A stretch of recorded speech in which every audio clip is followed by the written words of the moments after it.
Hey everyone, Fire here. Today we're going to be talking about the newly reworked Bitterdream. Much to my surprise this morning when I wake up, I found that Bitterdream was being reworked as well. It's one of the 100 plus uniques that are being buffed, and it's getting a very simple buff. Rather than having level 1 and level 10 gems, it's now going to have level 15 gems across the board. Very surprisingly, I saw a lot of people really excited about this when they weren't really excited about the Cloak of Flame rework yesterday. And to be honest, I think the Cloak of Flame rework is a lot obviously more useful and better for players in general, but I decided let's just make PoBs and see for ourselves. There's no point sitting around saying this is probably good when we can just punch all of this into PoB and figure it out for ourselves. Now, you're probably going to be wanting to use a build that's using frenzy charges, and the reason for this is because if you don't, then you're paying this huge opportunity cost, and the Ice Bite support is still going to be buffing that skill and applying a much higher mana cost to it, but you're not really getting anything back, which is going to make it a lot harder for it to be worth it. So it has to be a build that uses frenzy charges. This really isn't up for debate, I don't think. I think this is pretty obvious. And then you're also going to want to pick low mana cost skills. If you're picking skills that have like low cast times and high mana costs, the mana cost of a 9-link is just going to be absolutely absurd. You can fix this problem. So like, if you look at 12-link builds that use the Squire, they're also using Mage Blood, where they're using like the 50% reduced mana cost from Flask and stuff like that. So we're assuming that not having access to these tools, because if you did have access to a Mage Blood and a Squire, you're probably not using a Bitterdream. You're probably just going to be using like some 9-linked claw or some 9-linked wand, something like that. Something actually really good rather than a budget item when you've already invested, like a mirror into your build. So I initially picked 4 different archetypes to have a look at, and then I cut one of those archetypes when I realized it wasn't going to be useful. The archetype that got cut was a Winter Orb Raider. As soon as I started PoBing it and looking up some PoBs from other people, I realized that Winter Orb Raider is actually really bad. There's no reason to be playing this build at all, and it's not really worth talking about how this item is going to affect that build when the item is not buffing it enough to make it worth playing over the alternatives. And even within that archetype, I think that the items that already exist are pretty compelling anyway. So that's just really niche and not worth taking up our time. So let's look at what I did pick. We picked a Annihilating Light Omniscience Winter Orb Scion. Now, it doesn't have to be played as a Scion, but a lot of people prefer to play it as a Scion, so I thought I would just rip one of the builds off of PoE Ninja that I thought was pretty well-rounded. We got a Void Battery Assassin Winter Orb character that's using Badge of the Brotherhood and stuff like that. And then we're also looking at a generic Freezing Pulse Occultist, I believe it was. So the point of looking at this was just like, okay, let's assume we're not playing mirror tier characters and like with fully min-maxed gear. We're just taking something really generic because we maybe want to explore how Bitterdream interacts with a character at a budget level, maybe like a League starter, and for a player who's not really good at min-maxing their gear, is Bitterdream at least useful in those situations? So just to give you guys a quick rundown of what we're looking at, we have the Annihilating Light staff, we have a Black Sun Crest helmet, and pretty typical gear in every other slot. Headhunter, Crystallized Omniscience. We're going to have all our gems, all our flasks turned on. You have a bunch of gems. This is pretty standard stuff for a min-maxed Winter Orb character. And let's see, over here, you have 3.7 million DPS, and that's also what's written in the spreadsheet, and just have a look at the tree, that's kind of what you're looking at. So this is really standard stuff. And then if you look at the Bittersweet Omniscience version of the build, it drops all the way down to 1.6 million DPS, and that is with a mirror tier Scepter in the other slot. Okay, so I'm just going to bring this up here.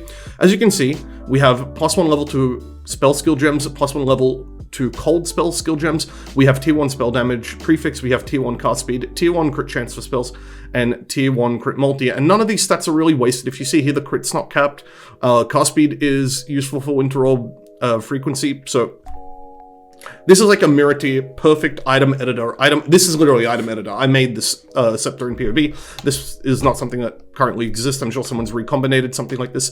But yeah, this is like literally perfect. And as you can see, it drops the DPS by more than half compared to an Annihilating Light setup. Now, it keeps all the other stuff the same.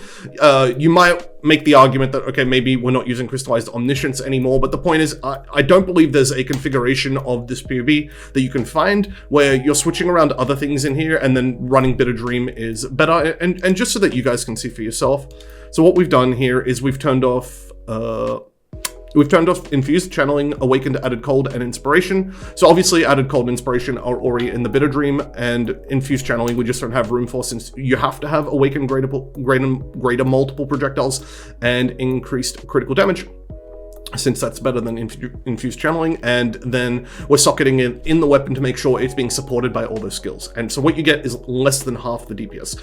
So this is definitely not an alternative for this archetype, right? I picked this archetype because at least the mana cost is going to be manageable here. I believe we are utilizing Frenzy Charges in this case. Obviously, we're not like full stacking into Frenzy Charges, which is why maybe the difference is pretty huge, but at least makes some use of Frenzy Charges. This is pretty much like an optimal use case scenario, and it's not that good. Okay, let's move on. The next PoB that we're going to look at is a Void Battery Badge of the Brotherhood WOrb Assassin. Okay, so I picked this one because Badge of the Brotherhood means we are using a bunch of Frenzy Charges. As you can see here, 13 Frenzy Charges. This is a lot of Ice Bite damage, I thought, so this has the best chance of being pretty good. Now, before we change to Bitterdream, you're getting 3.9 million DPS. Okay, let's add Bitterdream into the setup. 2.5 million DPS. So it's not less than half, but it's still close to half, and it's still pretty bad considering we're using a this is a literally perfect scepter. You can't get a scepter that's better than this scepter, at least not without like corruptions and stuff like that. This is mirror tier, so this is pretty bad. I think I don't need to point that out. And if you look at the mana cost is increased from 8 to 19. Now, this is a min-max build. A non-min-max build is probably going to have even bigger mana problems. And if you multiply the... So let's just bring up a calculator and I'll show you guys how you would calculate this. So the cast rate is 8. So 8 times 19. Okay, we have a mana cost of 152 mana per second. And we only have 100 mana regen per second. So this build can't channel WOrb indefinitely. Now that's fine. You're not channeling WOrb indefinitely anyway, but you are going to have to cut some other auras and stuff from the build because we only have 16 unreserved mana to begin with. So this is going to need to be min-maxed even further, maybe reduce mana reservation, stuff like that built into the build, or auras are going to need to be cut or something to make room for this, maybe some extra max mana, I don't know. But as you can see here, this, Bitterdream is just not good in this case either.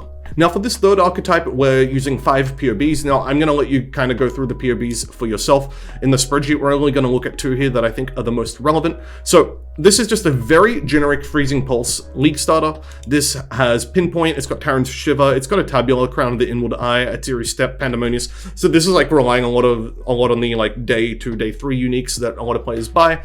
It's not super min-maxed. It's kind of what like an above average player is going to put together for this kind of archetype. Nothing crazy. And of course, if you really want to dispute this, open up the PoBs yourself, play around with it, send me something back. I don't know. You guys can figure it out. But yeah, okay, so this is like 1.6 million DPS, and I thought this was going to be a really good way to compare, like, for budget level play. Is Bitterdream relevant to talk about when we're talking about budget builds? It's possible, it might be. And, well, the answer is kind of no, because, okay, so I did this up. And this is the same build, but with a Bitterdream, and it's not a mirror tier scepter this time, it's a +2 multi-modded scepter. So this is a scepter that's still, I believe, going to go for dozens of exalts, most likely. Not 100% sure, I haven't used a scepter like this in a while. The last time I played a build like this, a scepter like this cost 40 exalts, but that was many leagues ago, so it could be really different, could be a lot cheaper nowadays, not sure. But anyway, it's not a cheap scepter, and this is certainly not a scepter you're going to have early in the league anyway, but I thought, hey, let's give the reworked Bitterdream the benefit of the doubt here. Let's give it a really good weapon. And as you can see, the total DPS actually goes down a little bit. So you can see 1.63 mil down to 1.59. So running Bitterdream, and just so you guys can see for yourself, we've put it in weapon 1, like there's no fuckery going on. This is accurately simulated. Yeah, and this is it's just not a DPS upgrade, even having these extra gems, even in this like ideal scenario. We have Frenzy Charges turned on, we're giving this person the benefit of the doubt that they're using Frenzy Charges and Shattering and stuff like that. It's just not working out. And the worst part of all this is, look at the mana cost, right? So we have 35 mana cost every, okay, 162 mana spent per second on the base PoB. Now that's already not sustainable by a lot. Like 51 mana regen, you're gonna have to cut an aura out of this build, input clarity, input a bunch of stuff on your gear to make sure you can pay the mana costs already. But now when we look at with when we look at it with Bitterdream, right? 91 paid 4.29 times a second, so 4.29 times 91. Yeah, it's almost triple the amount of mana you're spending in this case. This is really just, it's not going to work, right? I know a lot of people are really hyped about this, and a lot of people are really keen to try this out in a budget setting. They're trying to say, oh, well, just use the Honor Home helmet. There's a whole, just do these things to offset the mana costs. It's not going to work out, I don't think. Okay, my rating should come as absolutely no surprise. I'm giving it a 5 out of 10, and I think that's pretty generous, right? So it is a very meaningful buff to a dead item. This is a very significant buff, and anyone saying otherwise is lying to you. This is pretty good. Like in the past, they have tried to buff uniques the way they buffed Cleave, and it's been pretty disappointing. This is a good buff, right? I know we had nothing good to say about it in the video so far, but it's still a good buff. It's still a step in the right direction, and there's nothing saying that there aren't going to be builds in the future that will end up making good use out of Bitterdream. There are probably going to be items that make it easier to deal with high mana costs, or maybe make high mana costs better, kind of like the way Archmage used to work. So I don't know, but these are buffs that make it usable potentially in the future under different circumstances than what exists right now. Okay, it's a good build for builds that aren't good, but on the other hand, it's not good enough to make the bad builds good.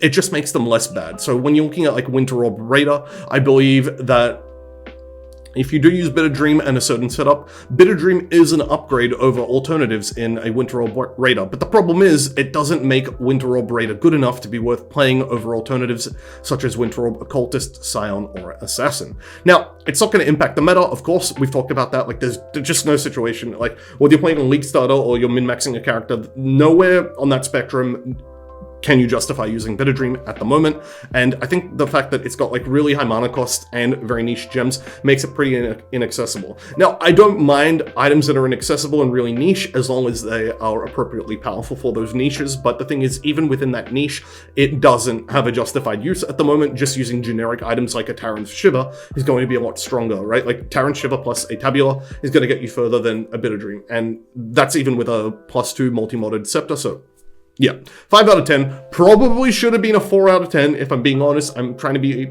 optimistic and give them credit, because this was not like some... I know it may appear low effort, but this is just like worlds apart from having +2 radius on Cleave. This is a good buff. I would just like to see the game changed in other ways to accommodate for this buff, so that there are builds that are going to use it.